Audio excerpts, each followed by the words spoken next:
Welcome to some very famous people you've never really heard of.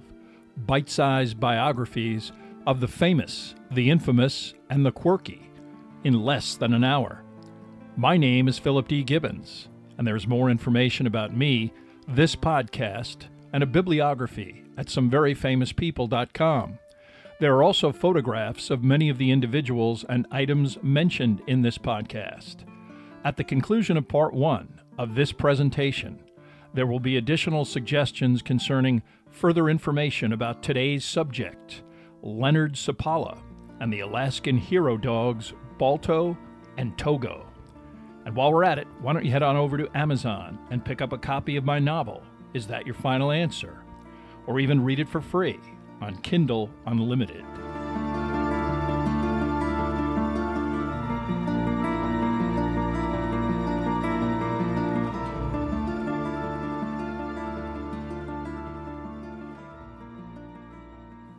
Now let's get started with our story about Leonard Seppala. On January 20th, 1925, in the city of Nome, Alaska, a doctor by the name of Curtis Welch made a frightening diagnosis. For 3 previous weeks, Welch treated several children for throat ailments that he presumed to be tonsillitis or strep. Welch could admit the very sick to a 21-bed hospital, and on the 20th, he checked on a 3-year-old boy named Billy Barnett, who was also having issues related to a sore throat, swollen glands, and a high fever. Still, after 2 weeks, the child showed no sign of improvement, and in the interim developed additional symptoms that included dark, thick throat and nasal lesions. For Welch and the people of Nome, this observation was especially troubling because it indicated the unmistakable symptoms of a much more serious disease, diphtheria. Welch watched helplessly as Billy's condition worsened and the boy finally died. Beginning in November, Nome was completely socked in for 7 months by the solid ice that prevented any access by ship until June.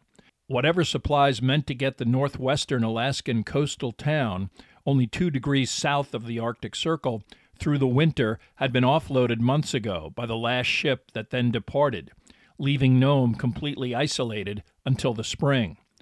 Welch already knew he had virtually no serum to use on any other victims of diphtheria, having ordered the substance the previous summer. When his hospital supplies were delivered, the serum was omitted. He would have to make do with the 6,000 units of expired antitoxin on hand. Back in the fall of 1924, Welch had no choice but to hope that no one came down with the disease, but here he was, confronted by the unthinkable. The establishment of a town in such a remote and forbidding location was actually an unplanned, spontaneous event that resulted from gold being discovered in the area in mid-September 1898. Rich deposits of the metal were discovered initially by 3 individuals who were eventually nicknamed the 3 Lucky Swedes: Eric Lindblom, John Berntsen, and Jafet Lindberg, who was actually Norwegian. This group located these valuable sites in the Anvil Creek and Snake River waterways a few miles off of the coast of the Bering Sea. They legally registered their claims before word of the find became public knowledge elsewhere. However, news of this discovery quickly made it to the outside world, and especially to the Klondike region, where a previous 1897 gold rush had drawn over 100,000 potential prospectors. By the spring of 1899, most of the gold in the Klondike was either already gone or unavailable to the vast horde that overran the region. Many in this frustrated group immediately headed to the Cape Nome area to try and strike it rich there.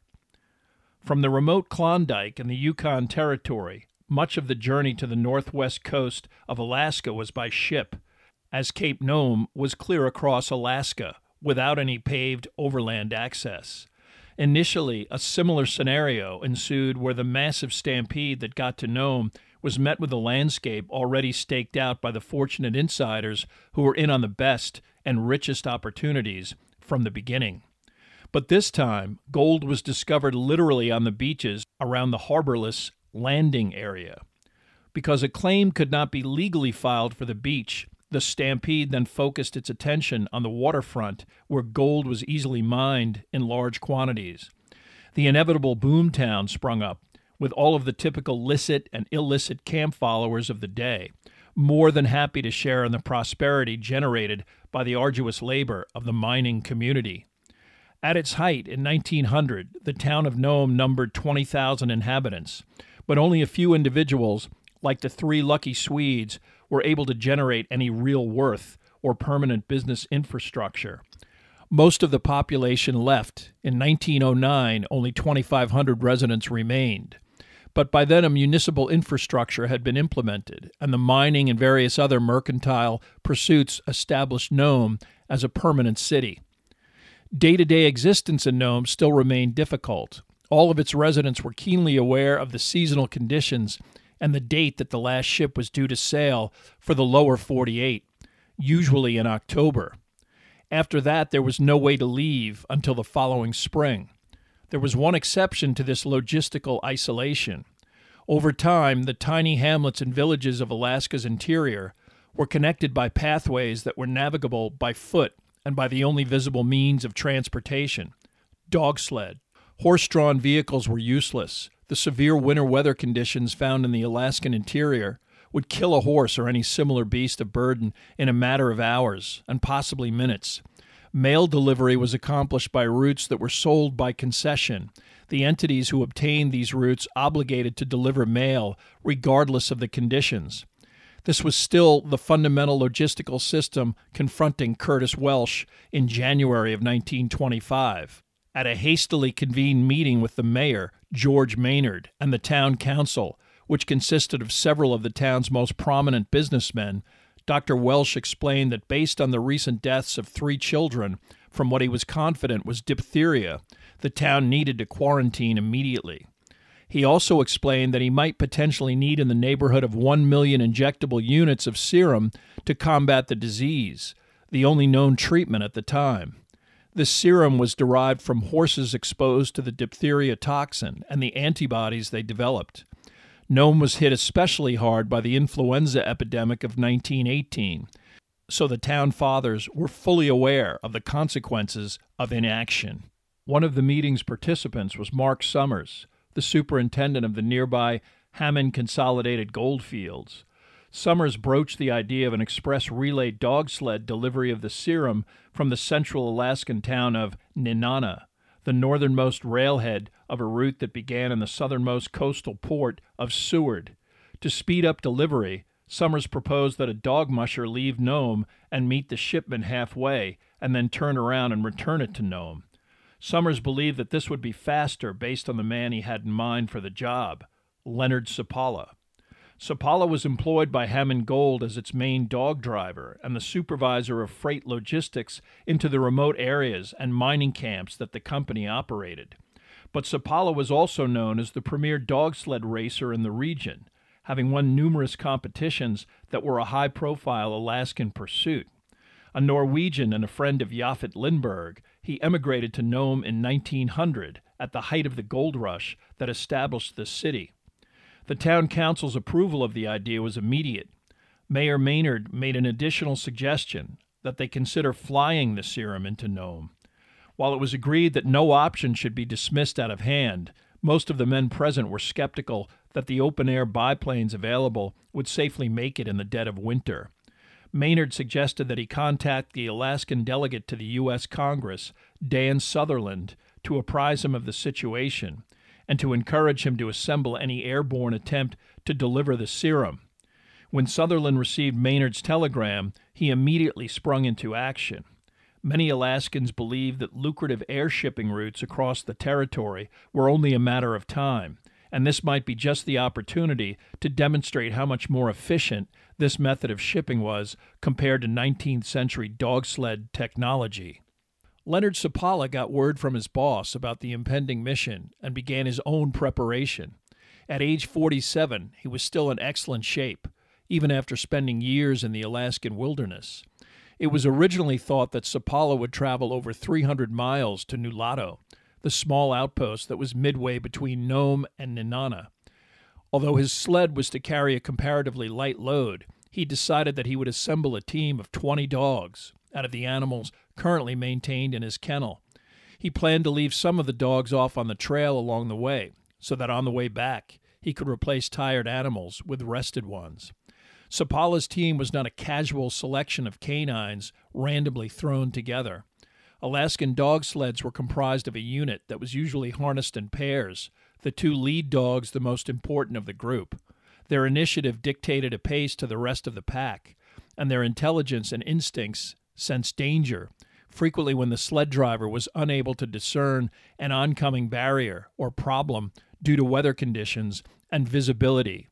The wheel dogs were closer to the sled driver. They tended to be the strongest of the team and were best able to propel a sled through deep snowdrifts and up hills. Team dogs filled out the group. Seppala's animals were typically Siberian Huskies. Some were partially Alaskan Malamute, but the Siberian Husky had supplanted this native Alaskan breed after being introduced to Alaska in the early 20th century. While the thick-shouldered Malamutes applied great strength in pulling freight on dog sleds, surprisingly they could not match the speed or endurance of the smaller Siberian Husky. Alaskan dog sled competitions eventually came to be dominated by racers who quickly recognized the import's attributes. Seppala first entered the premier All-Alaska Sweepstakes in 1914, a 280-mile, 4-day event that drew territory-wide attention, especially from gamblers. In his first attempt, Seppala and his team were almost killed when his dogs lost the trail in a blizzard and came within 20 feet of plunging off of a 600-foot cliff into the Bering Sea. Having learned from this experience, Seppala then won the competition 3 years in a row, his string of victories only interrupted by the outbreak of World War I. During his successful racing career, Seppala's lead dog was named Sugan, and this part Malamute, part Siberian Husky, subsequently sired many puppies for Seppala. By 1925, Sugan had been replaced by his son, Togo, a diminutive animal, initially a runt, believed too small to have any future as a sled dog. Named after the victorious Japanese admiral at the Battle of Tsushima, at age 6 months, Seppala gave the dog away, its new owner maintaining the canine as a pet. Within a few weeks, Togo escaped from his new home by leaping through a glass window and returning to Seppala's kennel, a journey of several miles that impressed the dog trainer enough to prompt Seppala to keep the dog. But the puppy proved difficult to train, frequently breaking out of the kennel to follow Seppala when left behind and off of the team. On the trail, Togo would distract the group to the extent that Seppala finally decided to harness the dog, if only to control him. Immediately, the younger dog responded, able to keep up with the older, larger animals on runs that frequently totaled 75 miles a day. Seppala came to believe that Togo, 48 pounds at its heaviest weight, was a once-in-a-lifetime prodigy that he quickly trained and ultimately designated as a lead dog. By 1925, Togo, aged 12, was so respected by Seppala that he frequently placed the dog by himself with a long lead in front of the other dogs. This designation was as much a precaution as it was a device to get the greatest speed and efficiency out of the sled team. In a 1927 interview with a Boston newspaper, Leonard Seppala related a story about Togo that, even if it is greatly embellished, conveys the bond between man and sled dog, a relationship that, in the unforgiving Alaskan wilderness, could easily mean the difference between life and death. By far the most dangerous stretch between Nome and the Alaskan interior was a shortcut about 120 miles east of Nome. In the winter, a sled driver could choose between staying on the trail and hugging the coastline or heading directly southeast across the frozen Norton Bay. This shortcut could save an entire day, but also was fraught with dangerous obstacles, including ice collapsing into the seawater below, unfrozen areas invisible during blizzard and whiteout conditions, and most terrifying, whole ice floes shearing off into open water, stranding man and sled as the block of ice quickly moved out into the open sea. Seppala was subjected to this experience firsthand when once before, heading north toward Nome, with Togo as the lead and already several miles offshore on Norton Bay, a huge crack suddenly separated Seppala's sled from the mainland. Togo immediately headed away from the crack and to the most direct route to land, but then came to an abrupt stop, practically jumping backward into the team. Unnerved and barely able to see, Seppala moved forward to check on the problem. He observed that Togo stopped only a few feet in front of a rapidly widening channel. They were all now trapped on an ice floe moving at the whim of the wind and the current. Night descended, and Seppala's only hope was that eventually an onshore breeze would bring him close enough to ice connected to the shore. It took 9 hours on open water before the wind direction changed, and the floe got to within 5 feet of solid ice and potential safety. Still too far away for the dog team to leap, Seppala claimed that he tied a rope to Togo and hurled him across the gap. A sled dog by nature, Togo immediately began to pull the line, the ice floe slowly starting to move. But then the rope abruptly snapped and dropped into the separation. Undaunted, Togo jumped into the water, grabbed the rope with his mouth, and got back on top of the nearby floe. He then was able to wrap this tow line around his body and try again to pull the two ice blocks together. Eventually the gap closed, and Seppala and his sled were able to make it safely onto stable ice and back to dry land. It is a measure of the respect for both sled driver and sled dog in Alaska that this story of Togo and Seppala has been accepted without skepticism for close to a century. Leonard Seppala was not the only dog musher involved in a potential serum run. From Fairbanks to the coastal town of Unalakleet, essentially the part of the route across the Alaskan interior, mail carriers employed by the concessionaire, the Northern Commercial Company, were contacted by telegraph at their assigned roadhouses and told to stand by to deliver the emergency package. Although the U.S. government hastily assembled the 1 million units necessary for Nome, this shipment would first have to reach Seattle and then make it to Seward, precipitating a process that might take as long as mid-February to arrive. Quickly, after Nome's appeal, on January 26th, 300,000 units of the vaccine were located in an Anchorage hospital. Although there still was some discussion about the potential to fly in the serum, the governor of the territory, Scott Bone, ordered unequivocally that the material was to be taken by rail to Nenana and by dog sled to Nome. Bone was the former editor of the Washington Post, a federal appointment by the president, in his case Warren Harding, well-connected in D.C., and not interested in furthering any local Alaskan political or mercantile agendas. He knew that risking a dangerous flight that might result in the loss of the serum was indefensible, especially to the citizens of Nome.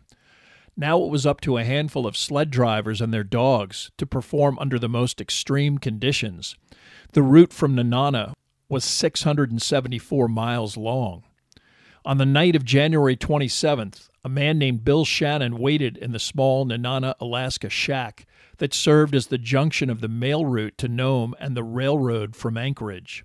Shannon was the type of Alaskan who scraped out a living performing various odd jobs that included mining, fur trapping, and mail delivery via dog sled. He was determined to leave with the package as soon as the train arrived, but that arrival was unpredictable. The train left Anchorage 24 hours ago, but any schedule or arrival time was merely a suggestion. It would arrive whenever the harsh winter conditions permitted. Finally, at 11 p.m., Shannon heard the steam whistle of the locomotive. Minutes later, the conductor rushed up to Shannon with the 20-pound, carefully wrapped cylinder that contained the precious vaccine and handed it off. The local station manager attempted to get Shannon to wait until at least daylight. It was already under 40 below zero, a temperature that most considered too unsafe to travel in, and getting colder. But Shannon, known locally as Wild Bill, was determined. He was experienced, had operated in such conditions before, and knew that every hour counted. Shannon left, intent on being well on his way to the roadhouse in Tolovana by early morning. By the time of his departure, it was 50 below zero. Shannon was fortunate in that 30 miles out he would reach Minto, a small village that did have a roadhouse. Initially, the dog driver experienced nothing unusual, but the trail was rutted and rock hard, and in such extreme conditions The path would tear up the paws and claws of his animals. Shannon was also not sure how long his dogs would be able to tolerate the extreme cold, some of the coldest weather he had ever experienced. He made the decision to switch to running upon the Tanana River itself, the waterway paralleling the sled path. This would allow for faster travel, but was also extremely dangerous. Holes and thin ice could easily swallow up a sled, especially in the middle of a pitch-black night like this. Shannon picked up speed, but started to feel the effects of the cold himself, his fingers, hands, and limbs becoming completely numb. He beat his hands against his leg and chest, trying to restore blood flow, and finally decided to dismount the sled and run alongside the dog team. He did this long enough to get his circulation flowing again and got back on the sled. But Shannon knew that he was fighting a losing battle. The only question whether the cold finally overwhelmed both him and his dogs before he got to Minto. By now, 3.5 to 4 hours outside of Nenana, he was experiencing the onset of hypothermia, shivering and beginning to lose control of his limbs. He no longer could even run beside the sled. He could only force himself to keep slapping his chest and legs to force some meager additional circulation and hope that his dogs could withstand such trauma.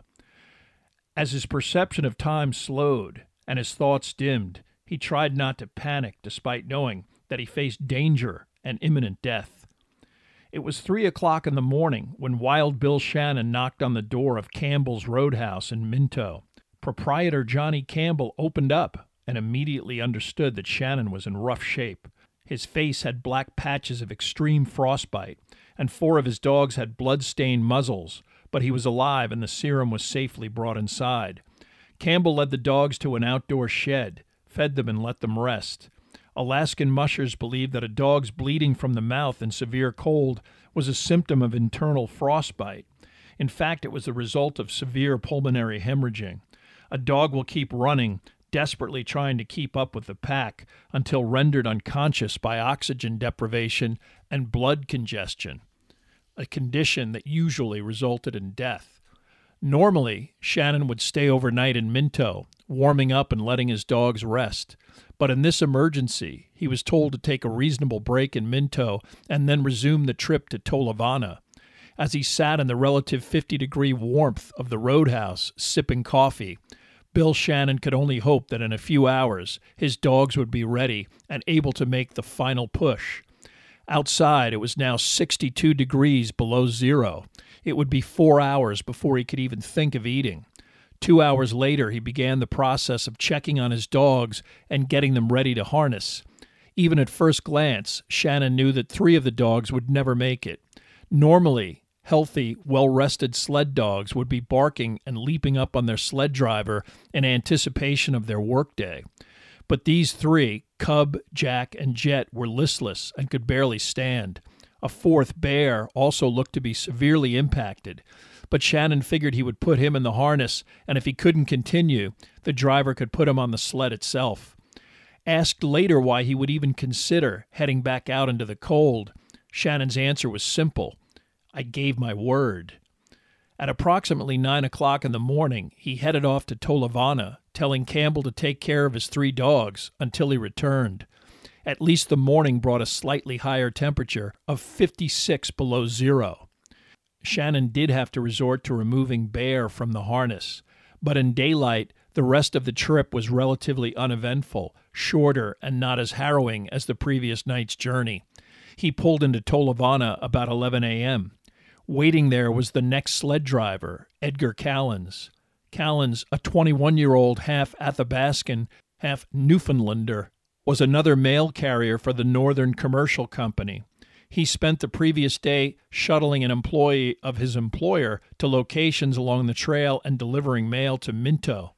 When he got there at 5 p.m., he looked forward to resting himself and his dogs, at least overnight. Instead, he was told by telephone to go back to Tolovana and wait for Shannon to get there. The next day, with only about 12 hours of rest, Callens brought the package indoors to let it warm up for a few minutes and then headed out for his section of the run, 31 miles to Manly Hot Springs, across some of the most desolate part of the territory. For Callens, the temperature never got above 50 below zero, a condition that is hard to comprehend. Boiling water tossed into this temperature vaporized in midair. Saliva crackled and was frozen before it hit the ground, and an ungloved hand exuded steam as normal perspiration became visible. In 5 hours, Callens got to Manly Hot Springs without a problem, although it was so cold that his gloved hands had to be removed from the sled with boiling water, a typical challenge in such extreme temperatures. By now, the serum run to Nome was not only the focus of the Alaskan Territory, but a national news story with front-page headlines and up-to-the-minute bulletins via a newly popular diversion, radio. Much of this was due to the governor's extensive media availability and connections, as well as Dan Sutherland's efforts in the nation's capital. Sutherland and Mayor Maynard also had not given up on having some of the additional Seattle antitoxin flown in from Fairbanks. They barraged major news organizations with updates and telegrams pleading for the government to intercede with an airplane able to safely make the journey. Knowing that the Anchorage serum was already en route, they hoped to use the military to get the Seattle shipment to Nome by air. All of these efforts were shot down by the Navy, the federal government, and by Governor Bone himself. But Bone did reassess the original plan to have Leonard Seppala head all the way to Nulato and back to retrieve the serum, and return to Nome, a round trip of 630 miles. Instead, Seppala's part of the run was cut in half, and more drivers were added.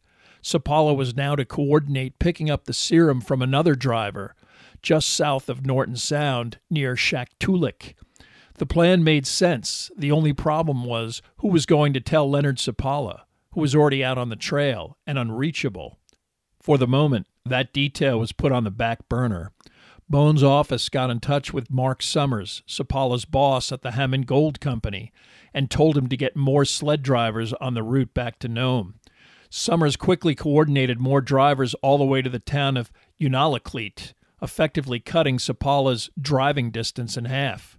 Each driver was instructed to keep an eye out for Seppala, who would be heading east, still under the impression that he was picking up the package in Nulato.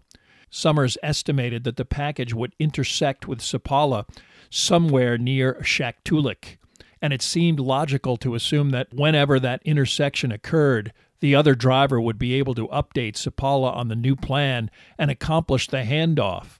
But in a whiteout blizzard, or in the event of an accident or detour, there were no guarantees. To fill out the new team of drivers, Summers contacted another one of his employees, a dog driver who also worked for Leonard Seppala, Gunnar Kaysen. Summers told Kaysen to put together another team and head for the village of Bluff, about 40 miles east of Nome. When he got to Bluff, he was supposed to get the roadhouse keeper there, Charles Olson, to put together his own team and head 25 miles east to the town of Golovin and wait there. Kaysen was not completely surprised by Summers' request to assemble a team. Before his boss, Seppala, left, he made precautionary recommendations to Kaysen as to how to position another subsequent team. Kaysen went along with these recommendations, placing the dog Fox as one of the leads. But for the other dog, he chose an animal that Seppala did not particularly hold in high esteem, an unusually colored Siberian who was solid black except for a white right paw. The dog's name was Balto, named after an associate of Norwegian explorer Fridtjof Nansen. At the time, Kaysen did not think about the choice very much. He had always liked working with the dog and figured that the animal could certainly get the job done. Once the run was completed and the serum got to Nome, what difference would it make anyway?